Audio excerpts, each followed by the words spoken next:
Hi friends, എല്ലാവർക്കും നമസ്കാരം. എന്തുണ്ട് വിശേഷം?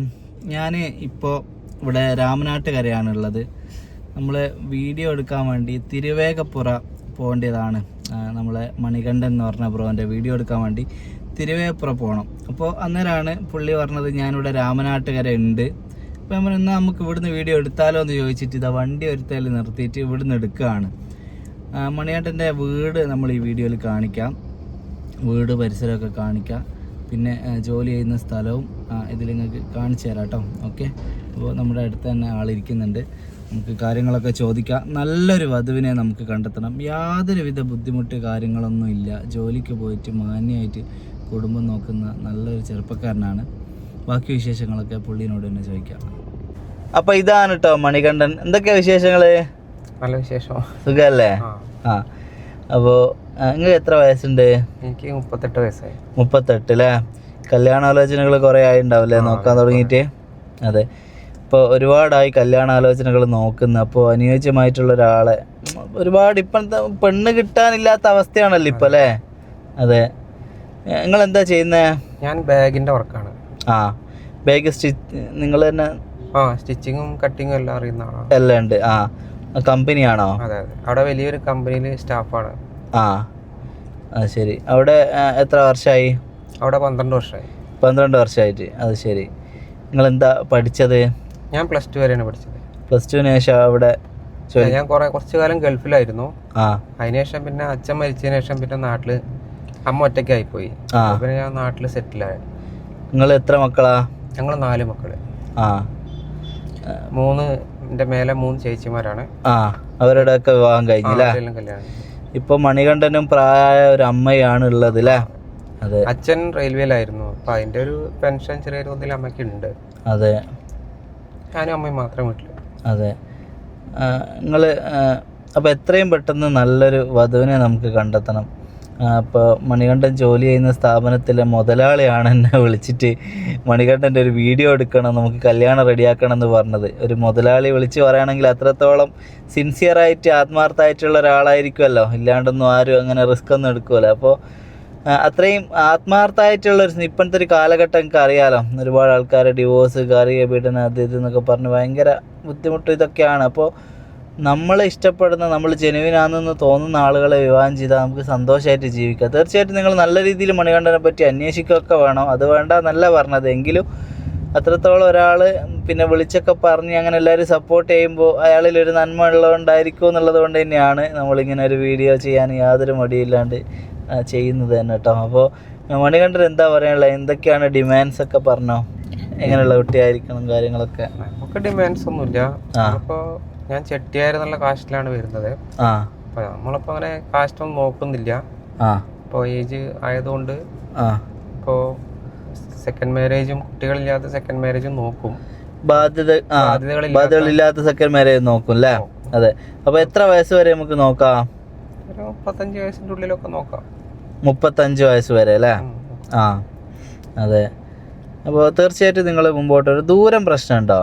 ഇല്ല, ദൂരം പ്രശ്നം കേരളത്തിൽ എവിടെയാണെങ്കിലും നമുക്ക് കുഴപ്പമില്ല. 35 വയസ്സിൻ്റെ ഉള്ളിൽ ഭർത്താവ് മരിച്ചതും ഡിവോഴ്സ് ആയതാണതും പ്രശ്നമില്ല. പക്ഷെ കുട്ടികളില്ലാത്ത അല്ലേ? അതെ.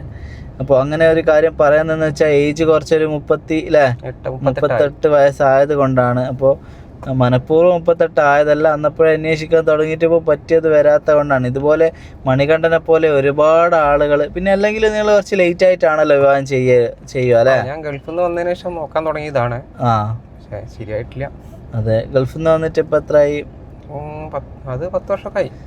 10 വർഷമായി നോക്കുന്നുണ്ട്.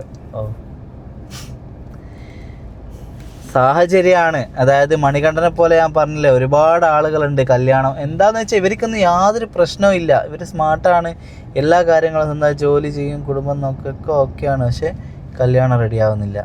വല്ലാത്ത സാഹചര്യമാണ് അല്ലേ?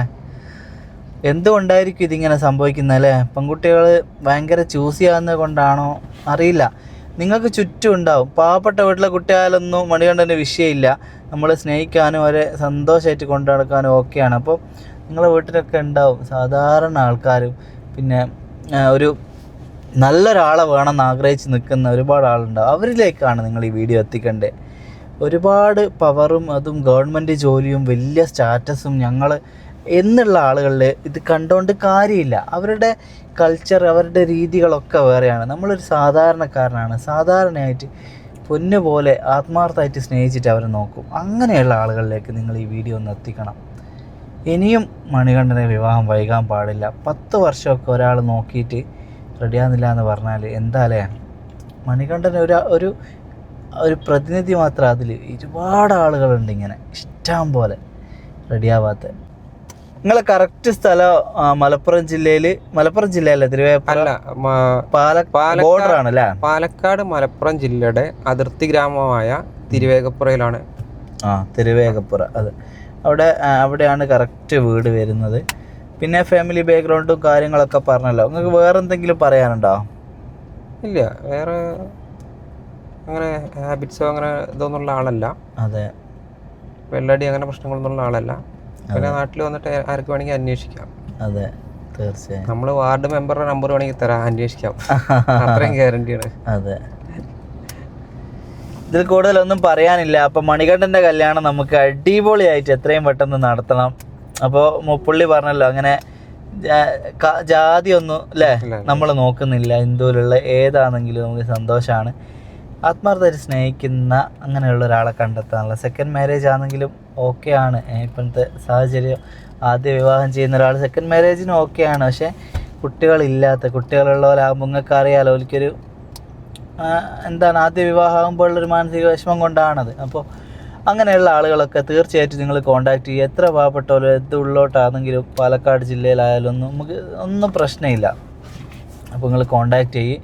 മണികണ്ഠ, ഇപ്പോൾ എല്ലാവരും വൈറ്റ് കോളർ ജോബ് നോക്കി പോകുന്നവരാണല്ലോ. പെൺകുട്ടികളാണെങ്കിൽ എല്ലാവർക്കും ഗവൺമെൻറ് ജോബ് മതി, അല്ലെങ്കിൽ ബിസിനസ് അങ്ങനെയൊക്കെ ആകുമ്പോൾ ഇപ്പോൾ വീഡിയോ കാണുന്ന ചില പേരൻസിനായാലും പെൺകുട്ടിയൊക്കെയായാലും ഒരു ബാഗ് കടയിലെ ജോലിയല്ലേ, സാമ്പത്തികമായിട്ടൊക്കെ ബുദ്ധിമുട്ട് വരും എന്നൊക്കെ ഒരു ചിന്ത ഉണ്ടാവും. എന്താ സ്ഥിതി? നമ്മൾ സാമ്പത്തികമായിട്ട് സെറ്റല്ലേ? അതെ, അവിടെ അത് ബാഗിന്റെ കടയല്ല, വലിയ കമ്പനിയാണ്. സ്റ്റാഫ് ജോലി ചെയ്യുന്ന വലിയൊരു സ്ഥാപനമാണ്. അതെ, അതിൽ 12 വർഷമായിട്ട് ജോലി ചെയ്യുന്ന ആളാണ്. പിന്നെ കമ്പനി മെഡിക്കലും തരുന്നുണ്ട്. അതെ, മറ്റേ എന്തെങ്കിലും ഇപ്പോൾ ഭാര്യയോ കുട്ടിയോ അമ്മയ്ക്കോ ഒന്നും അങ്ങനെ അസുഖങ്ങളൊന്നും വന്നു കഴിഞ്ഞാൽ ഹോസ്പിറ്റലിൽ പോയാൽ പൈസയുടെ ഒന്നും ആവശ്യം വരില്ല. അതെ, അങ്ങനത്തെ ഇതൊക്കെ തന്നിട്ടുണ്ട്. അതെ, സ്ഥിരം ജോലിയാണ്. 12 വർഷമായിട്ട് തന്നെ അവിടെ ജോലി ചെയ്യുന്നുണ്ട്. അതെ. അപ്പോൾ തീർച്ചയായിട്ടും ആ കാര്യമൊന്നും ആരും ടെൻഷൻ അടിക്കണ്ട. പിന്നെ അച്ഛൻ്റെ കാര്യങ്ങൾ ഇതായിട്ട് അമ്മയും ഓക്കെയാണ്. അമ്മക്കൊരു വരുമാന മാർഗ്ഗമുണ്ട്. പിന്നെ ഒറ്റ മോനാണ്, വീടും കാര്യമെല്ലാം സ്വന്തമായിട്ട് അതുമാണ്. സമാധാനപരമായിട്ടുള്ളൊരു ലൈഫാണ്. അപ്പോൾ തീർച്ചയായിട്ടും നിങ്ങൾക്ക് മുൻപോട്ട് വരാം. ആത്മാർത്ഥമായി വേറെ യാതൊരു ഹാബിറ്റ്സ് കാര്യങ്ങളൊന്നും ഇല്ല എന്നും പുള്ളി പറഞ്ഞിട്ടുണ്ട്. അപ്പോൾ തീർച്ചയായിട്ടും മുമ്പോട്ട് വരാം. അപ്പോൾ നല്ലൊരു ആലോചന തന്നെ വരട്ടെ.